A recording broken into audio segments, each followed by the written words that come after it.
Hi, I'm Ronan Dunne. I'm 21 years old and I'm 6'1". This is my prototype Mondraker Summum. It's 29 in the front, 27 in the rear, size extra large. I've been riding this bike since December now of 2023. Yeah, the difference between this and my last year bike, one, the aluminium frame just has that more flex. I just feel like more stability, and also the adjustability of this bike with being able to lower up the bottom bracket, which is quite rare for mountain bikes, and also being able to adjust how flexy the rear end, I think is pretty insane, with our braces in the middle, bottom and top, and the headset as well. We can adjust so much, so pretty much you can switch up the whole bike with a few bolts, which is pretty sick. I usually find I get used to stuff pretty quick by like my fourth run on the bike, really. Once I got like back to riding FOX suspension, it was actually pretty, I was pretty much straight up to speed and felt like I was riding the same speed as I was in Mondraker. And then also by day 2, I think we're doing timed runs, and it was a track I've already trained on previously with the nuke proof, so it was pretty handy. I had a time based, and I think I put 6 seconds on into the nuke proof with this bike, so that's quite a nice basis with like only just getting on it, so it was quite handy. Yeah, I think the reach is 490. The head angle, yeah, it's a very slack bike. We have it, I think I have it as slack as it can go, with the CNC cups, so yeah. Spring rate, I run a 525 spring on the rear. Also that changes a lot because if we lower the bottom bracket, we have to go up in spring rate because it shifts the body position.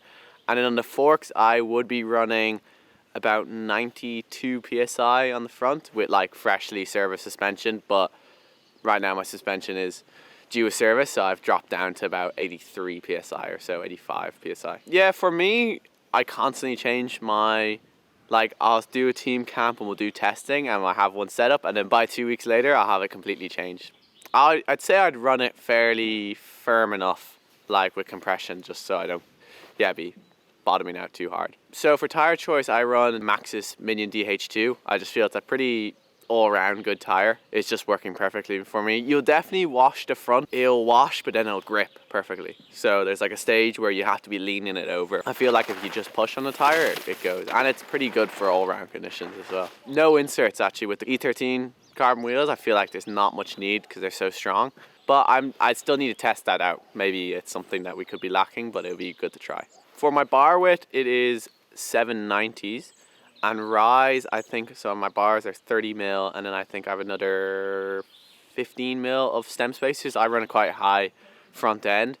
I would drop the stem spacers by 5 mil when I lower the bottom bracket by 5 mil as well, so you can play around with that.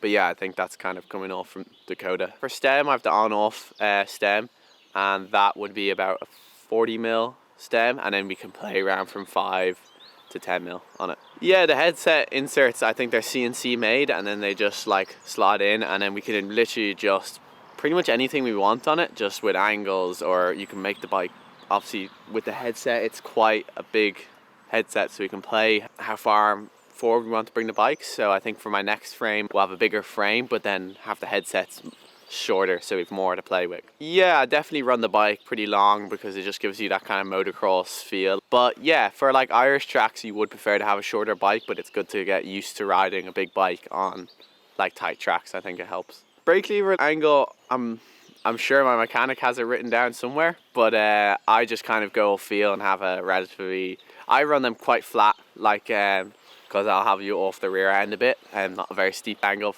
Even though I came from trials background where we're used to running the levers down low, I'm definitely running them more on the moto side. So I run the Ergon grips, what I'm loving, but I really prefer thin grips. And plus I just like worn in grips. So I've had these grips pretty much since I've had the bike now, since December. They definitely look destroyed, but yeah, that's what I like out of them. And I'm sure somebody's gonna definitely change them when I'm not looking. But yeah, I'm liking the thin grips. What are you most particular about with your setup? It's not a crazy high front end, but that just gives the bike a nice feel and always has a body position in a relatively good form. And then, yeah, that'd be one of the main things, I'd say, front end, like cockpit feel, and then just go from there. Previously, I'd run the lower bottom bracket, and I think I ran it lower than my other teammates as well, like the -4, so 4 mil lower than what it was. And then also a harder spring, I think, than my teammates as well. Yeah, can't wait to get racing. Even though if the first race is Fort William, I still can't wait for it. It should be a sick season, and I'm pretty happy the way the season's going so far, so I'm just looking forward to actually getting to race properly on this bike. So yeah.